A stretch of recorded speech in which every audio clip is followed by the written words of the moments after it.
Welcome to Wealth Well Done. Together, we'll cover a wide range of important topics surrounding money and the impact it has on our lives. From the sophisticated and highly valuable planning techniques of the ultra-wealthy to the commonly underutilized biblical teachings. Together, we'll work to improve our relationship with money and our effectiveness in stewarding it well. Here's your host, Eric Scoville. All right, welcome to the 24th episode of the Wealth Well Done podcast, where, again, we go after the tactical, practical, and spiritual advice to help you do your wealth well done. Last week, Brandon Hall was on here, and we started very tactical, and then he got very practical, and that was great. So I really appreciate that, and we are blessed to have him on for another episode here as we get into this. So Brandon is the CEO and founder of Hall CPA, which inside of that, so Hall CPA is a very large, as we discovered, international tax firm. But then he also has inside of that one of the subsidiaries underneath that would be TaxSmart Insiders or TaxSmart Investors, which has the TaxSmart Insiders group.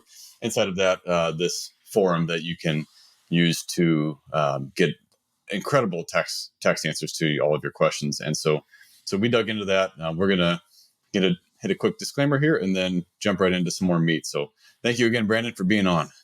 Thanks, Eric. I'm excited to be back. All right. So as always, this is educational, informal, not meant to be specific tax advice or financial advice to you. Please consult your team and make sure that you are deciding with experts there what makes the best sense for you. But none of this is meant to be specific tax or financial advice to you. All right. So we finished up last week, Brandon, going into this idea of where's the best use of our time, because it's not just about ROI on the dollars here. So you might give up a few percentage points by choosing to be passive inside real estate investments rather than active. But what's that worth in terms of your time and your family and your involvement and deathbed type regrets and other things like that, which is so powerful. But you hit on something as we talked about this idea of, well, I know that I can use, and most people don't. So this is you're fluent in this language, and I'm growing in this language of understanding just how someone can effectively manipulate their tax rate down, their effective tax bracket down to whatever rate they want, and or close thereto. And because we always hear about how the wealthy, Donald Trump, doesn't pay 2% in taxes, and Elon Musk didn't pay taxes, and we know all that stuff. We hear that, and we accuse the ultra wealthy of being fraudulent or something along those lines, which is not the case, because they are heavily under the microscope. Not always, but most part they're heavily under the microscope. And so we talked about this, like there's this relative ignorance in taxes. Most people have a very, very small, limited understanding of taxes compared to what they do to earn their living. And they pay a relatively large amount in taxes compared to what they would had they known more. But what I want to get into is the idea of when you work with the CPA, what happens there. And so we're going to go there. We're going to get into a little bit more of this tax planning side of things as well. The concept of what someone's missing out on as a business. Let's take a business owner, for example. I know a number of business owners who still do their own taxes. And you've obviously encountered that as well when new people come to your firm that have been doing their taxes for a while. What do you typically see that the errors that they're making and what dollars that constitutes in terms of return to them once they work with someone who is an expert in this field? Yeah. So in general, I think that if you have a relatively simple tax situation, meaning that you have a W-2 job and you might have some itemized deductions, you're writing off your mortgage interest, property taxes, maybe some charitable contributions. I think that you can prepare your own tax return on TurboTax.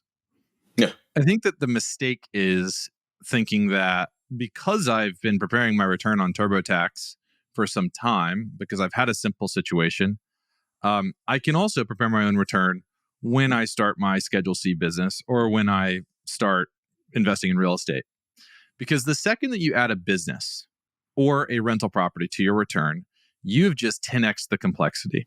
The IRS actually has publications that go over how to prepare all these extra forms that you have to prepare. So they have like an instruction manual for Schedule E and Schedule C. And at the very bottom, they will tell you how much time it takes the average non-professional tax person to prepare those forms. And it's not unheard of to see like 50 hours listed there.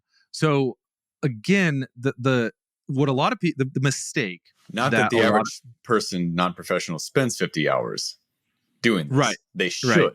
And instead they are half-hearted. Right. We'll keep the language PG. And they have like part of those 50 hours too is understanding the tax code. So like what happens is you get a rental, you go on to TurboTax and you just start plugging in numbers based on the TurboTax prompts, but you don't actually understand what you're doing. So like the mistake that we see a lot of DIY preparers make, especially as it pertains to real estate, is taking deductions that they cannot claim or that loss after depreciation, claiming that against their W-2 income, even though they're not a real estate professional or it's not a short-term rental property.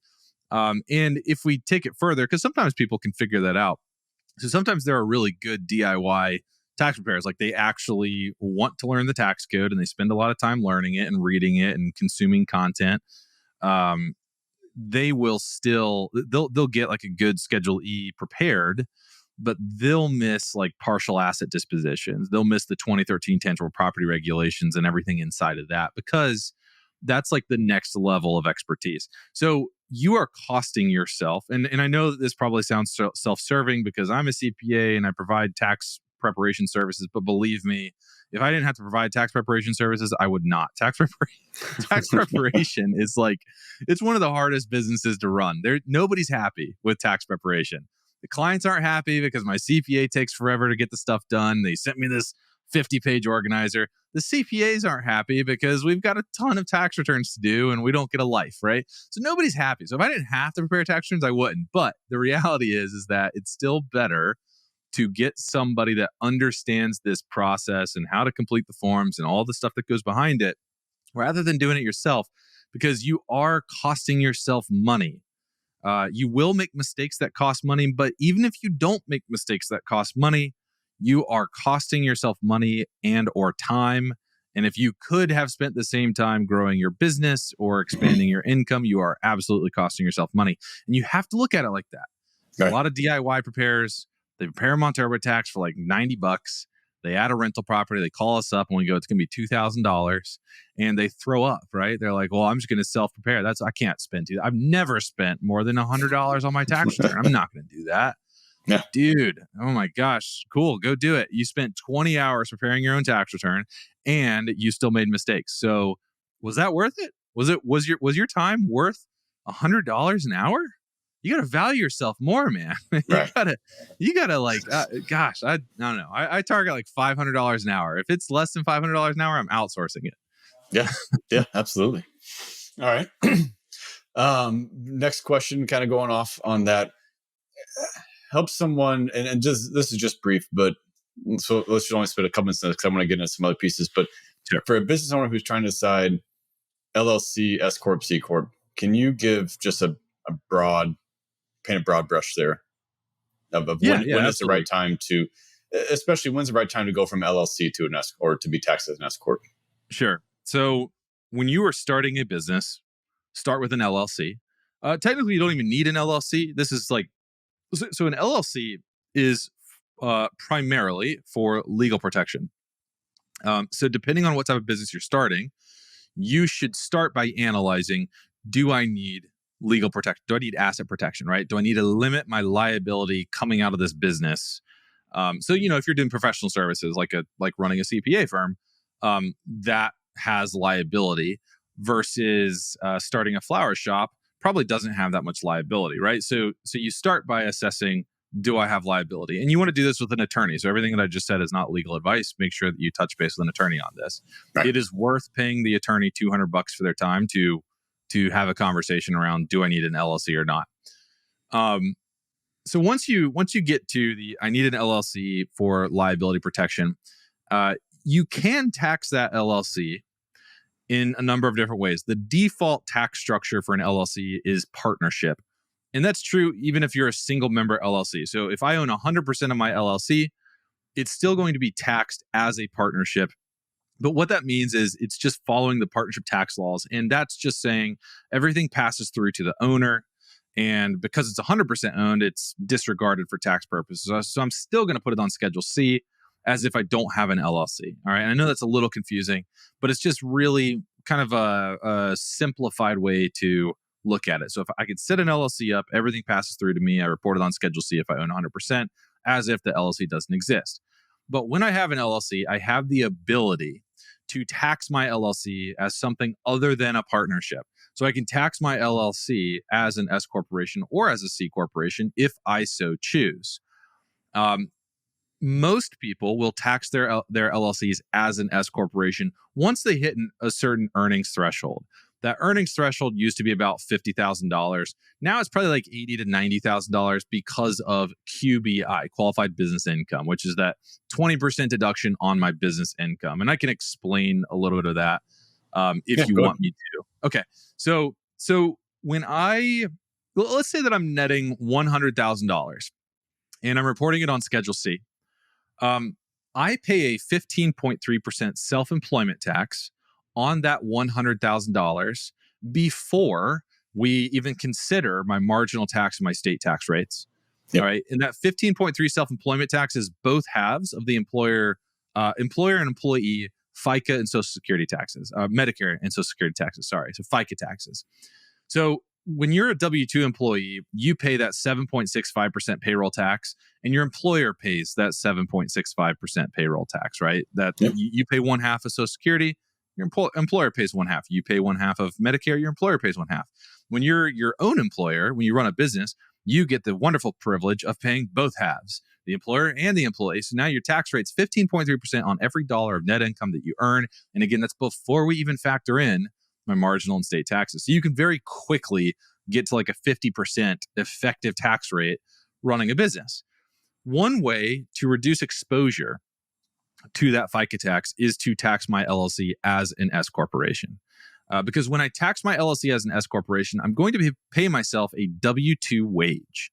And the remainder amount of my profits that does not come out as a W-2 wage would avoid that 15.3% tax. So on my $100,000 net income example, if I run it as a Schedule C, single member LLC, I'm going to pay $15,300 in self-employment taxes. If I were to tax that LLC as an S corporation, and maybe I pay myself $70,000 in wages, the remaining 30% comes out as net profit, just passes right through to me. Only the $30,000 that passes right through to me is avoiding that 15.3% tax, which saves me about $4,500 in taxes or so. It's about $4,500 in taxes. So instead of paying $15,300 in self-employment taxes, because I'm taxing myself as an S corporation and I'm paying myself a W-2 wage of $70,000, I'm only going to pay $11,000 or so, $10,500 in self-employment taxes. So that's why people look to that S corporation. But as I mentioned, it's a little sticky now. Pre-2017, it was it was a pretty straightforward calculation. Once I net $50,000, I switch over to S corporation. But now you can't just make that determination. And this is where the online influencers kind of get it wrong, because they'll just tell you, hey, if you're making money, go tax it as an S corporation. And by the way, when you tax it as an S corporation, you're going to be out of pocket another $2,000 for another tax return, right? So that you got to factor that into your overall savings, because those are complex tax returns that you should not DIY. But now that we have QBI, qualified business income, it's a 20% deduction on business income. The problem is my W-2 wage that comes out of the S-Corp is not considered business income. Okay. So if I was netting $100,000 on Schedule C, single member LLC, and I qualified for QBI, I would get a $20,000 tax deduction just from QBI, this 199A tax deduction. If I tax it as an S-Corp and I pay myself a $70,000 W-2 wage, now my QBI deduction is the remaining $30K of profit times 20%. So it's $6,000. So my delta is losing a $14,000 tax deduction in order to gain $4,500 in tax savings from self-employment. So you have to do that calculation with your accountant to figure out what's the right time to tax myself as an S corporation. And it can get pretty gnarly pretty fast. So make sure that you do this with professional help. All right. Thank you for going after that. And that was probably a monologue. I probably just went for 5 minutes. I apologize. But no, that's all right. The whole idea behind this is to bring value there. I imagine that brought value to some people. I want to get into next tax planning. Okay, so back to this whole idea, Donald Trump or anyone else who we see in the media that pays a very low amount of taxes. How do they do that? And so we talked a little bit about real estate, and you got to be careful not to let the tax tail wag the dog, because it needs to factor into your lifestyle too with this. But what type of tax planning? What does tax planning look like for someone, and how would someone who's only vaguely familiar with some of these concepts, will you help paint a little picture that way they can understand a little bit more of what it might look like to work with Hall CPA or some other CPA that is equally, kind of qualified as you guys? Yeah. So there's different philosophies that around on tax planning. I think that the traditional accountant's approach to tax planning is at the end of every year, like in December, we will basically create a draft tax return. They call it a pro forma. So we'll go into our software and we'll basically take all of your this year's earnings, this year's stock sales, and all that stuff. We're going to put it into this draft tax return, and there's going to be an output, and that's what you're going to pay on April 15th.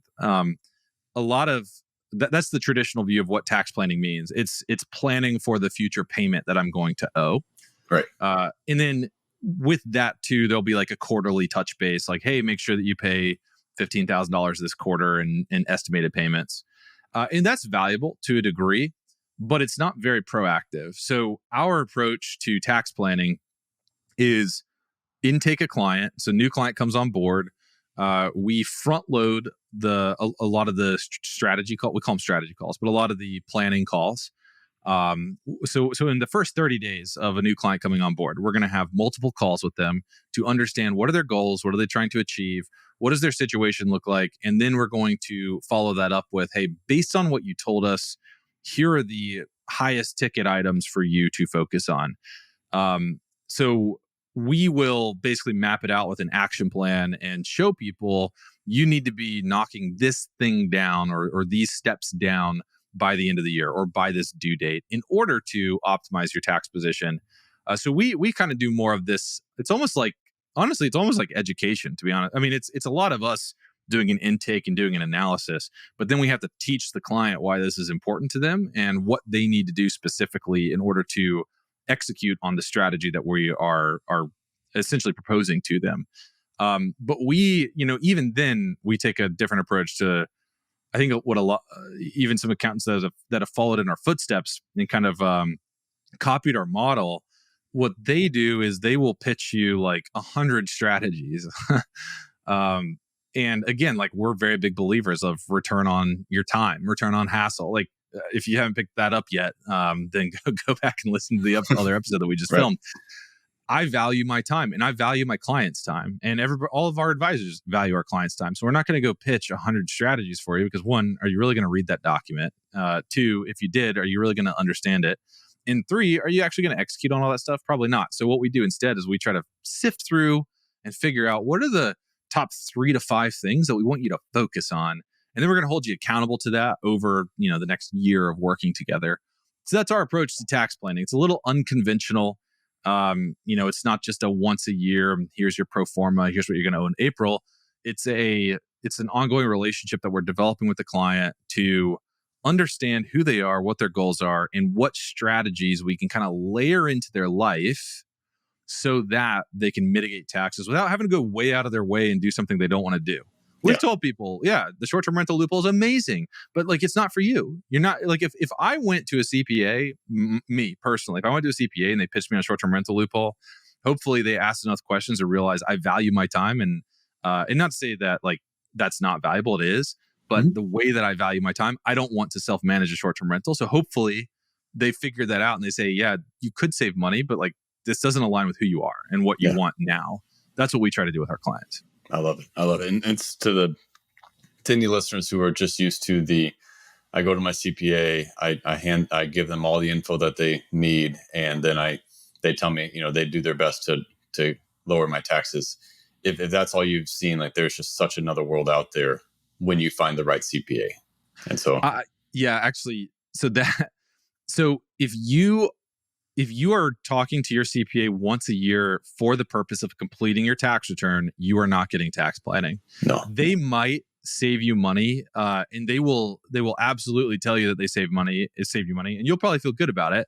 But what they're doing is they're basically saying, hey, like you missed this one expense that you probably already spent money on, right? You missed your home office expense that you're already spending money running anyway. They're saving you money because of your lack of ability to have great record keeping. That's what's going on. It's not tax planning. And that is valuable. That's compliance, right? That's valuable, but it's not tax planning. So don't walk away from the tax compliance process, working with an accountant that might have just saved you 10 grand, even though that's great. Don't walk away thinking that's tax planning. Like you just said, there's a whole other world to what real tax planning looks like, and just getting way out in front of next year's tax liability. All right. Next one here, back to the business owners. So, and then we kind of hit on this in the episode last week with these CPAs who just kind of fired back more generic answers. But I want to talk a little bit about what constitutes active versus passive participation and material participation in business, and therefore what's happening. So I had a friend just yesterday send me an email. He has a full-time job, and but he's also a serial entrepreneur. Him and some partners have five other companies that they own.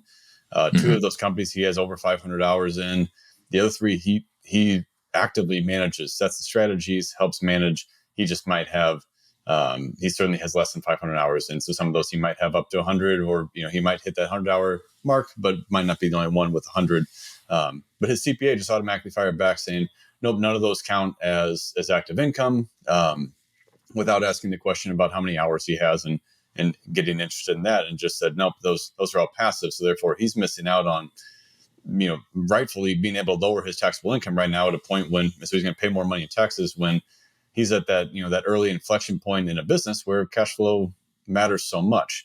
And so from that standpoint, to the point, an investor has to be educated enough about taxes to be able to know when to push back and ask questions. So it falls on the client to say, wait a minute, I need to ask more. And just because my CPA said no doesn't mean the final answer is no. It might just be they're saying no based on the information they have. They know this guy has a full-time job. They just don't know that he's actually working 3,500 hours a year instead of 2,000 or whatever that might be. So can you hit on just a little bit, help someone understand what constitutes active versus passive income? So, okay. So let's start at a high level, because it actually sounds like your friend might be getting bad advice. I do think so. Yeah. Again, so all at a CPAs high are not level, created equal. Yeah. So, and this is kind of what I was saying last episode, where Section 469 is complex. It's very nuanced. But at a high level, we have two buckets of income. We have passive income and we have non-passive income. My non-passive income is any trade or business that I materially participate in. My passive income is all rental activities, unless I qualify as a real estate professional, and any trade or business that I do not materially participate in. So all my rental real estate, I'm investing on the side. If I'm not a real estate professional and it creates losses, those losses are passive losses. They go into my passive bucket and they get suspended if I don't have passive income, because my W-2 income, my business income, is in a different bucket of income. It's in the non-passive bucket of income. All right. Yep. And the reason that it's in the non-passive bucket of income is because, I'm working 2,000 hours a year at my W-2 job. That is material participation. Or I'm working 2,000 hours at my business. That's material participation. Like, I am materially participating in my CPA firm. So that goes into my non-passive bucket. If I go buy a rental property tomorrow, cost seg, bonus depreciate it, it creates big tax loss. I can't use that to offset my CPA firm income, because that rental goes into that passive bucket. Now, the problem arises when I start investing in different businesses, okay? Much like your friend has.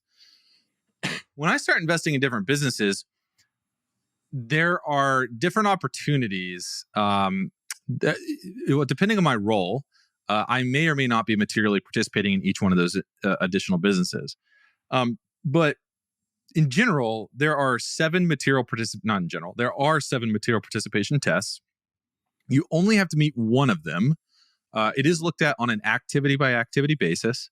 So business by business or rental property by rental property, unless you make some sort of grouping election. But I only have to meet one of those tests per activity. So if I invested in this separate business and I'm spending 500 hours a year helping operate that business, then that time, that would be material participation, right? So that would be a non-passive activity. Automatically. And that non-passive activity would be grouped with my other non-passive income, right? My CPA firm income, my W-2. Now, the question would be, what type of hours are we spending during those 500 hours, right? Because there is a differentiation between what is an investor hour, meaning what would any investor do versus what would an operator do. So we kind of have to differentiate between those two. So if your friend reached out to me, I'd be very interested to kind of look at what type of time, what are we really doing in each one of these businesses? And maybe I'll spend some time, just because there are a couple of things I want to get to with you. I'll spend some time in a future episode, or maybe with Tom, in the next weeks, going into those qualities of the hours. So yeah. So the quality of the hours matters. That's what we run into with real estate investors all the time. They'll say, I have 500 hours of listening to podcasts and going to conferences. But it's like, that's not actually operating your rentals, though, so that doesn't count. Right, exactly. Yeah, right. I got realtor.com up for 8 hours a day. That counts, right? No. Right. So it does matter, but 500 hours is pretty significant. And if you're investing in various businesses and you are spending 500 hours helping operate those businesses, that's a material participation activity. Now, there are 7 tests. Like I said, you only have to meet one. 500 hours is one test, but there are other tests. There's 100 hours more than anyone else, which typically you're not going to see if you're an investor in a business. Like, I might spend 100 hours, but the CEO is going to outwork me, or the COO is going to outwork me. So I'm not going to spend more time than they are. So that one's out. And there's a few others. But the one that your friend should look into is test number 4, significant participation activity. And I'm not going to go into it, but the point is that there are 7 tests to analyze.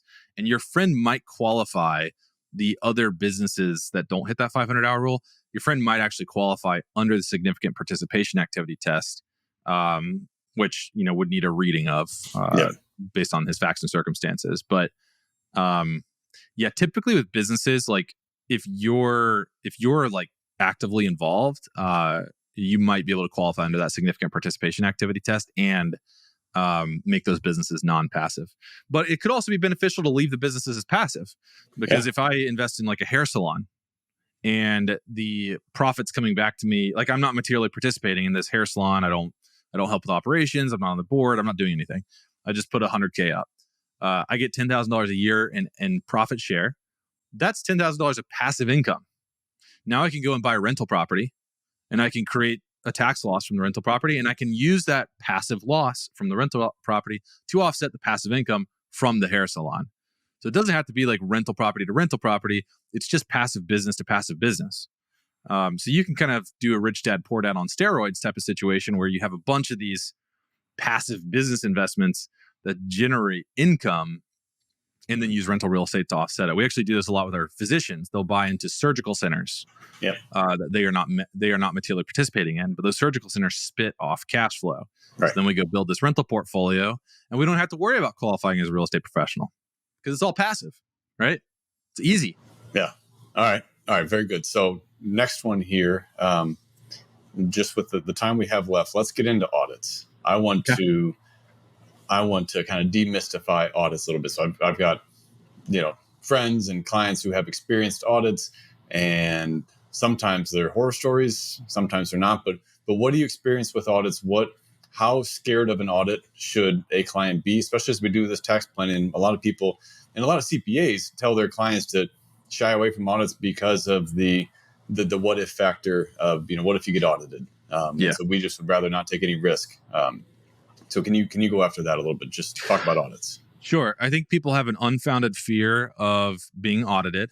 And it's just like, I mean, I get it. Like, I receive mail for some of our clients where we're the power of attorney on their accounts and we're helping them through different things. And every time I get a letter from the IRS, my heart drops, right? So Sure. even me as a professional, I see that IRS stamp in the mail and I'm like, oh no, what did I do? So I understand. But if you are not taking overly aggressive tax positions, and overly aggressive means like, I can't substantiate these tax positions. We don't want to do that, right? We always want to be able to substantiate what we're doing, either by citing the Internal Revenue Code or by citing tax court cases that give us authority Having to some take type of position. auditable file that Yeah. someone comes in, Right. happy to present this to you. Exactly. And so like the tax planning process I mentioned, that first 30 days, our clients get a document that details all that, right? Yep. So the idea is, if I can substantiate my positions, then I should not be scared of an audit as long as I'm doing the documentation that's required on an ongoing basis. People that are scared of an audit they have this unfounded fear of the IRS coming in and just wiping them out and freezing their assets and taking them to jail. That's not going to happen. But the nasty audits are the ones where people take positions that they should not be taking, like claiming real estate professional status when I work a full-time job. And people do that all the time. Yep. They lose that audit, right? And they can't substantiate it. And the audits are also pretty nasty when I'm not good at documenting things on an ongoing basis. So what I will do instead is wait 5 years to be audited, and then I'll try to go dig up all those receipts. Those are nasty audits, not necessarily because you're taking a bad tax position, but because of how much time you're going to have to invest in getting the information the auditor wants to substantiate your tax position. So if you can substantiate your position with actual authority, and if you can stay on top of your documentation, audits they should not be scary. And they will not take a significant lift for you to go through. But the audits that we've assisted on, I wrote this like 30-page ebook on real estate professional status back in 2020, and ever since we constantly get calls to come help really people. Good. Yeah, no, it's a great ebook. But we constantly, as a result, get people saying, "Please help me with my real estate professional status audit." Almost every single one of them loses, because they're counting all this time that doesn't count, like research time and education time and travel time and investor, due diligence time. So you got to understand the law, and you have to understand the fundamentals so that you don't accidentally take a position that you cannot substantiate. Those are the people that get crushed in an audit. But most of the folks that are doing it, legally, ethically, and have good documentation, the audits are not very. I mean, it's a pain. Don't get me wrong. Sure. But it's relatively speaking smooth. What is the penalty that someone when they lose their real estate professional status audit? What are they normally looking at? Yeah, so it depends. So the IRS can assess some pretty gnarly penalties. They can go 20% and 40% depending on how big the tax clawback is. Okay. So you can really be out a lot of money. It's not like, oh, well, I got this $40,000 tax savings. If I get audited, I'll just pay $40,000 back plus interest. It doesn't work like that. You're going to pay penalties on the amount of tax that you should have paid. You're going to pay interest on the amount of tax you should have paid. And you might have additional penalties, that 20% layer and the 40% layer, depending on how big of a misstatement this was on your tax return. So it could get to be a pretty substantial tax bill. And it's something that you're not counting on from a financial perspective, generally speaking. Like it's not in my annual budget to go and back pay $65,000 on this $40,000 tax savings I got way back when. But you also have to imagine too, like the reason that these bills get so large is because the penalties start from like April 15th. The interest starts from April 15th, the payment date of when these taxes were originally owed. But in reality, your audit isn't going to be wrapped up until 4.5, 5 years after that date, because the IRS has a 3-year statute of limitations to start the audit. And then it typically takes 12 to 24 months to get through it. And all that time, your taxes, the back taxes that you owe, are continuously accruing penalties and interest. So it can get pretty substantial simply because it just takes such a long time to get through this process. So best piece of advice you have for someone who's going through an audit right now, or who's just receiving that letter for the first time saying you're about to be audited. Best advice you have for them. Best advice I have is understand what specifically is being audited and why. So they will tell you specifically what forms or like real estate professional status, they'll tell you that we're auditing that piece.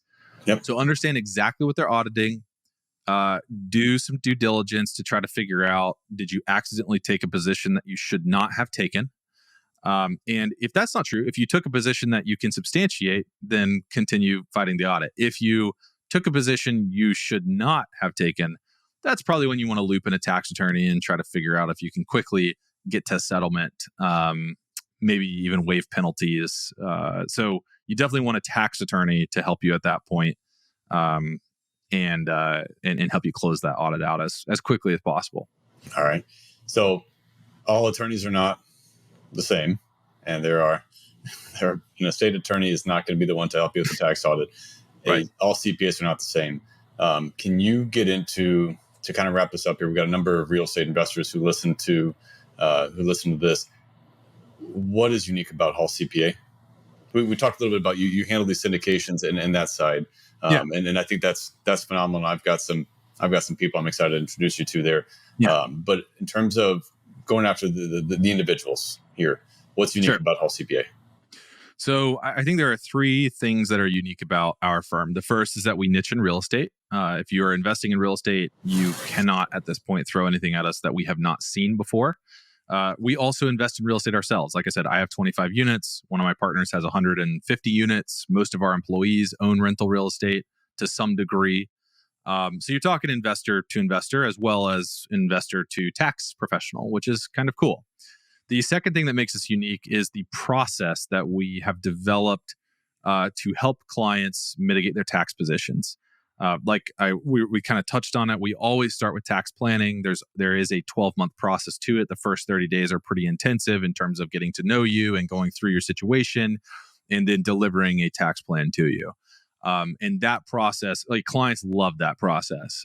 We have like a 9.9 net promoter score on average out of 10 over the past 2 years that we've been actually tracking it. I mean, it's phenomenal. And then the third thing that makes us unique, and this is what we were kind of talking about before we hit record. I have built my firm to focus on the client experience. And being the entrepreneur that I am, I make decisions that sometimes lead to not being good decisions. So there have been times in the past where we have made mistakes with clients and we have screwed up. We've screwed up the relationship and the experience. We always try to improve it. Every single time we try to improve it. And I've started coaching other CPA firms as our firm has grown and we've gotten some notoriety. People reach out and they're like, "Can you help me?" And the number one thing that I see is just there's no real process around making sure our clients are getting what they want and being proactively communicated with on an ongoing basis. Something really simple is think about your accounting relationship that you have right now, and how long does it take them to reply to an email? You might be thinking, "Oh, my accountant gets back to me within like 5 days." But some of you are probably going, "Yeah, my accountant takes 2 weeks to get back to me." So It's something as simple as, like, at our firm, we say 24-hour response time is perfect service, 48 hours is the expectation. If I hear of anybody going over 48 hours, it's like game over for them at my firm in terms of employment. And we have all sorts of software that tracks this stuff on an ongoing basis. So we are always focused on making sure that the client has a great experience working with our firm. And that has helped us retain clients and grow quickly over the years that I've been running this business. And like I said, we screw up from time to time, and we always own those mistakes. I've made clients mad in the past. If you're an ex-client listening to this, I'm sorry. I'd love another chance. But we always implement new systems, new technology, new people, new process in order to enhance that client experience. Because at the end of the day, if you don't have customers, you don't have anything. Yeah. All right. How does someone get a hold of you guys? So if you want to explore a client relationship, you can hit us up at www.therealestatecpa.com.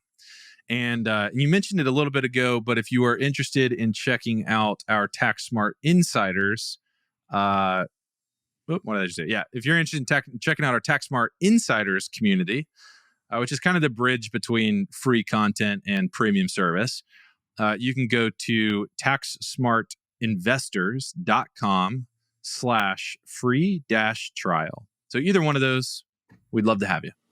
Okay. Very good, Brandon. I truly appreciate your time and the expertise that you've shared with us over the last couple of weeks here. And just any listeners, I'm absolutely validating this. That Tax Smart Insiders Club that they have is so helpful to me.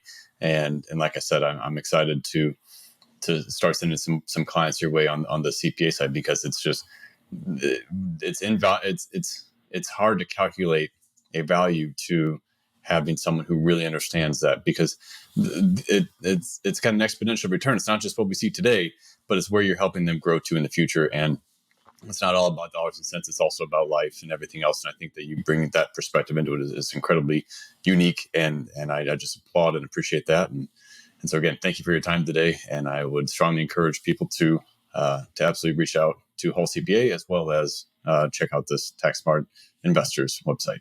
Thanks for that. I appreciate it. Yeah, absolutely. All right. Next week, we are going to get in with Brandon's partner. We are going to dig in. We're going to dig into some of these things, some of the simpler things about home office deductions and vehicle deductions. We're going to then get heavy into this whole thing called real estate professional status. And it's powerful.